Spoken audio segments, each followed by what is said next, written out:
I mean, we saw it coming, right?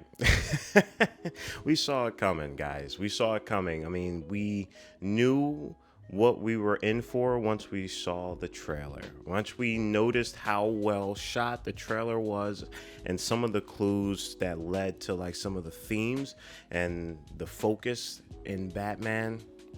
I mean, come on. We knew this was going to happen. It was awesome.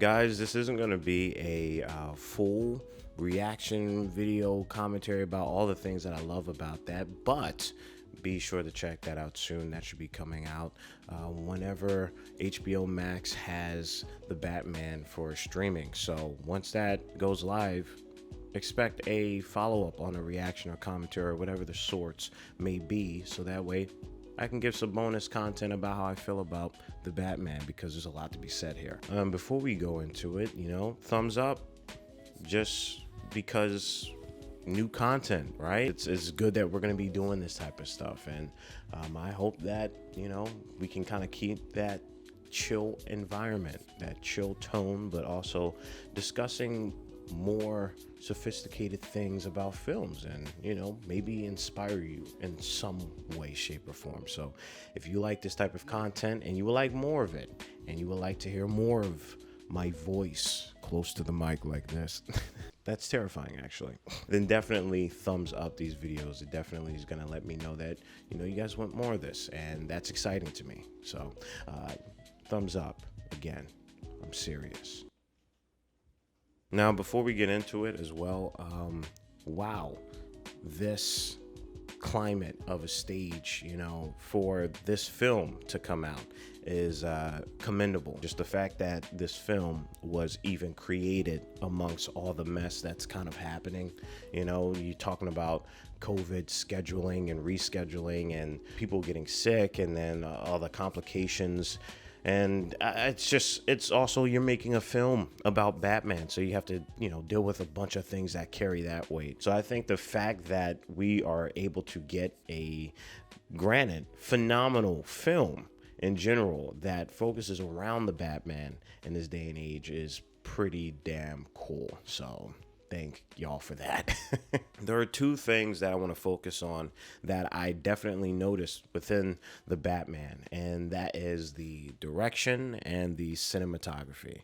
This doesn't mean that any of the other aspects I didn't notice or I didn't feel carried the same weight. The music was phenomenal. The screenplay is phenomenal. I mean, guys, I'm not going to, spoil anything. This is just going to be me focusing on the aspects that I like. Again, saving that for when the, other video comes out. So again, stay tuned for that. Yeah.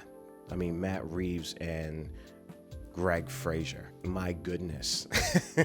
They were like Shaq and Kobe in this film. It was absolutely monstrous. The duo these two make, it's pretty incredible. So let's start off with the direction of this film, and why do I appreciate it so much. This is something that as a director, an aspiring director that wants to create films such as, these on a larger platform, I truly commend when I see a director truly make a film that they want to make. At least that's what I think. I'm picking up very Dennis vibes from this film whenever Matt Reeves comes into mind. For those of you who are aware, Matt Reeves has also directed Cloverfield, some of the bigger names that you guys have known.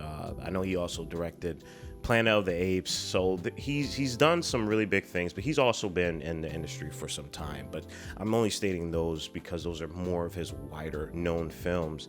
And specifically for those of you who have seen it, again, I'm not going to be spoiling anything, so no worries, you can hold on to yourself right now. I loved some of the POV shots. Some of the POV shots reminded me of Cloverfield, and I don't know, I just thought that was pretty cool in some of the areas that were shown there. Never really see Batman like that. You never really get a POV of Batman. It's usually Spider-Man.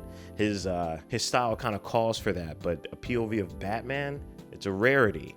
There's always this little gap where it's like no one can just simply be Batman. Everyone can feel as though they can be Spider-Man, but no one can simply be Batman. So those first person point of views were really awesome. I never seen that in a Batman film, at least not that I remember. The whole themes and the themes that were being played here were also incredible, and I think the execution of these themes were truly inspiring, and the level that Matt Reeves pushed to execute those themes within a very, very, very gritty Gotham. Guys, this Gotham is, I would like to say, the best representation so far of Gotham. I mean, my goodness, it's pretty damn crazy. It's very relatable to Todd Phillips' The Joker, and I'll be talking about that soon, actually, when the cinematography comes in. The themes that are being juggled within the Batman, and I think calls for its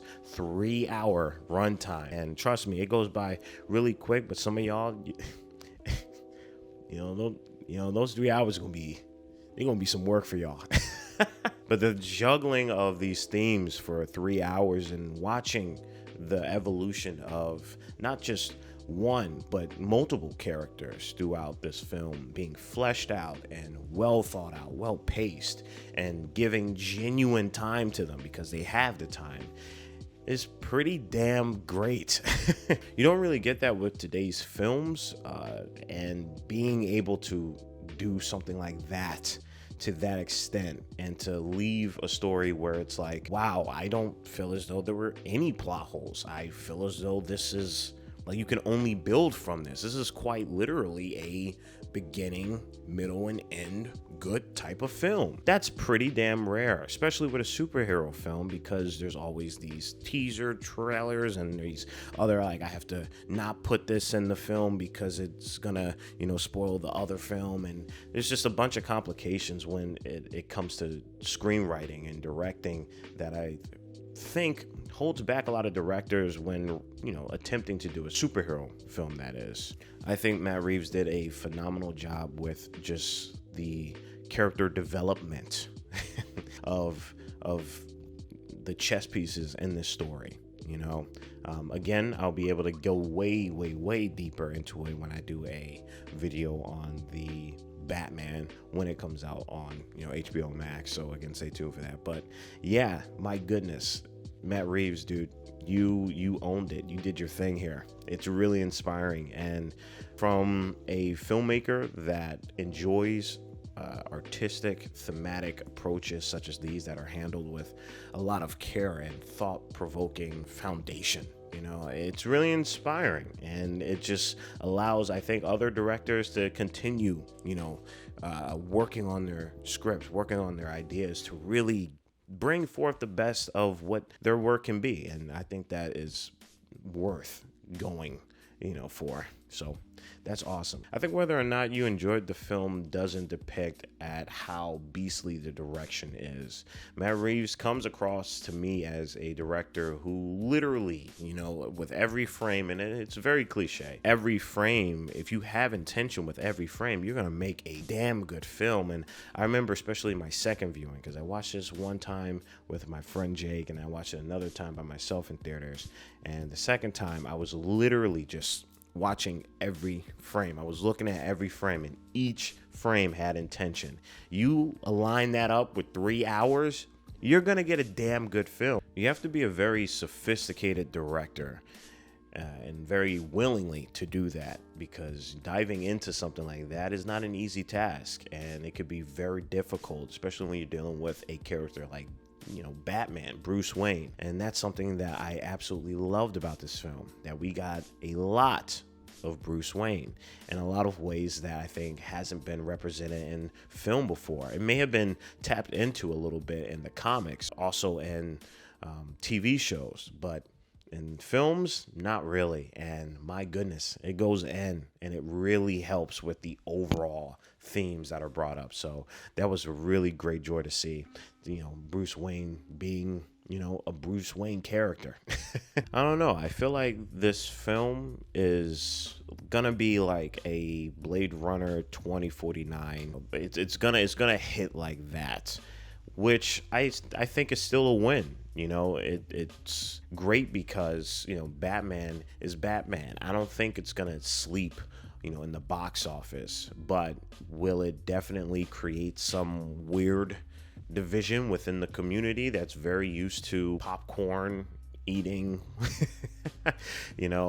superhero films. I mean, even being familiar with the Christopher Nolan, yeah, it's going to probably create something unique, good or bad. But I think overall, the fact that it's its own film, and it really does stand alone as its own film. If you look at it as its own film, it's pretty damn awesome. Greg Fraser is an Australian cinematographer, and please don't get it twisted. He's been working for quite some time, but you may have known him from, the Batman, Dune. I know he's going to be doing Dune 2, which is also pretty cool as well. I know he's done Zero Dark 30 and Vice, two of those films I haven't seen, so I'm excited to hopefully check those out on the channel. And the other one being more wide known as Rogue One, which I personally think is my most favorite shot Star Wars film of all time as of right now. I think it's really cool that Greg Fraser is now getting a lot of attention. He is someone that I've always noticed his work, but I've never really gotten the chance to dive into just the work that he's done.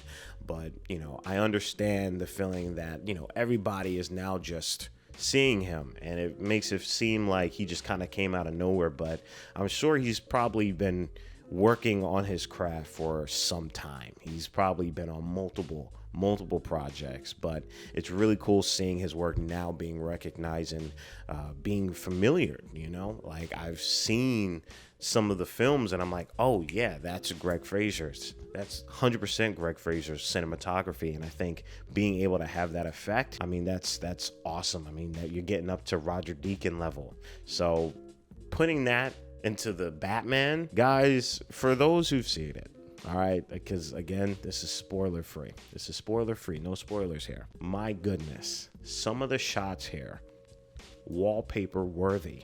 Oh my goodness, it's unbelievable. This is definitely, to me at least, the best shot Batman experience I think I've ever got to see on the screen so far.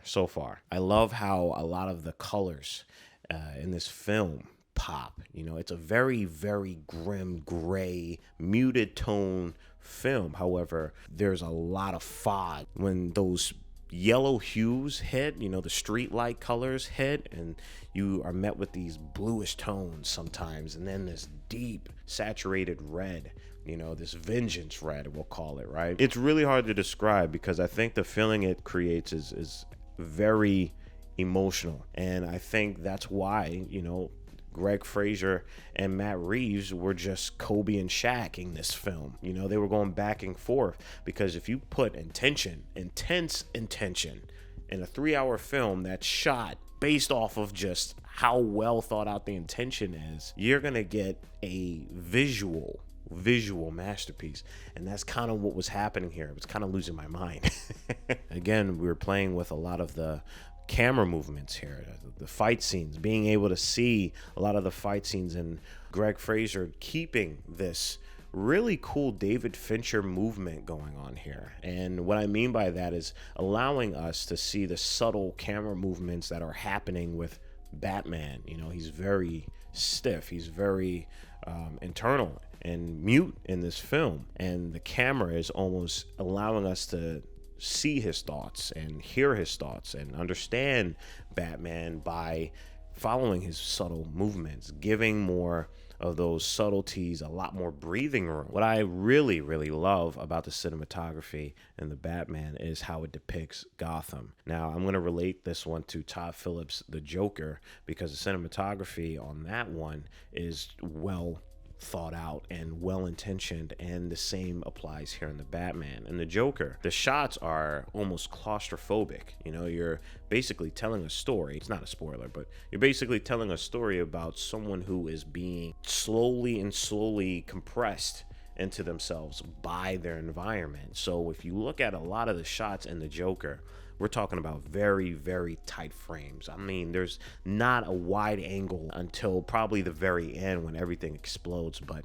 we're talking very claustrophobic frames here that allow such a, very intense feeling where you're, it's just uncomfortable. It's hard to breathe. You don't really see the sky in the Joker. You don't really know what's up or down. All you see is the concrete jungle of Gotham kind of just swirling around you. And it's really, really intense. It creates a very intense environment. The same can be applied for the Batman. Greg Fraser does a phenomenal job at keeping these shots, even in its dynamic stages. You know, we're going overhead of Batman or we're twirling around Batman. These are very, very, very tight shots.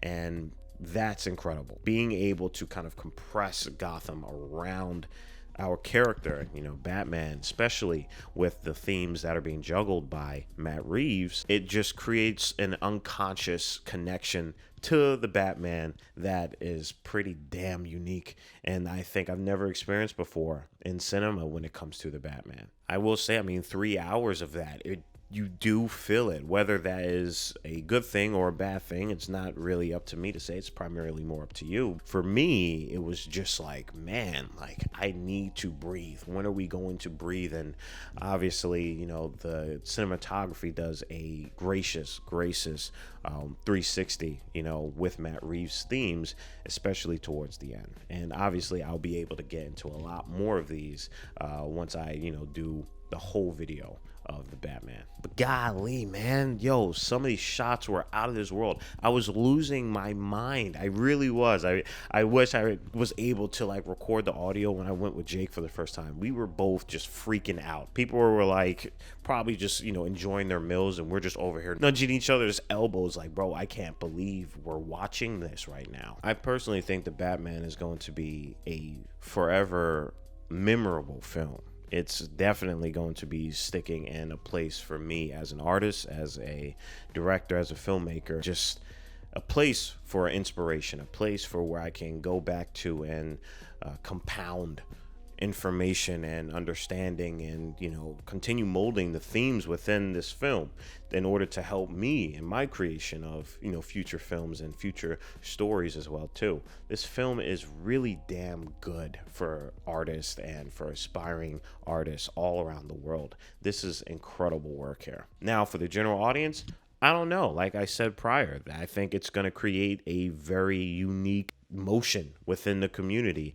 and whether that's good or bad, I don't know. But I think the very fact that, you know, it's being talked about is good, you know, especially when it's a damn good film. But yeah, guys, you know, I'm really happy that you guys wanted me to check out the Batman. I definitely want to do more videos like these. So, you know, again, thumbs up, give a giant thumbs up, or give a small thumbs up. I don't care what type of thumbs up you give. But yeah, you know, if you want to see more content like this, definitely let me know in the comment section. This is pretty cool. Again, I hope that, you know, the environment for such as this is, you know, reflective of how I feel. I always want to be authentic on the camera and as genuine as I can when talking about these things on the camera, because they mean a lot to me. They mean everything to me. This is what I love to do, and this is what I love to, you know, put my life into. So yeah, I hope that you guys enjoy these videos, and I hope that you watch the Batman. And if you haven't, go watch it. If you're scared to watch it, don't. It's really good. You should check it out. I think it's worth checking out. Shout out to all the Patreon members. Again, I appreciate y'all. Y'all mean everything to me. I'm gonna be, you know, giving a ton of content, so look forward to that. All right, yeah, I think we're just about done this video, y'all. Again, stay healthy and stay hydrated, because we are just getting started.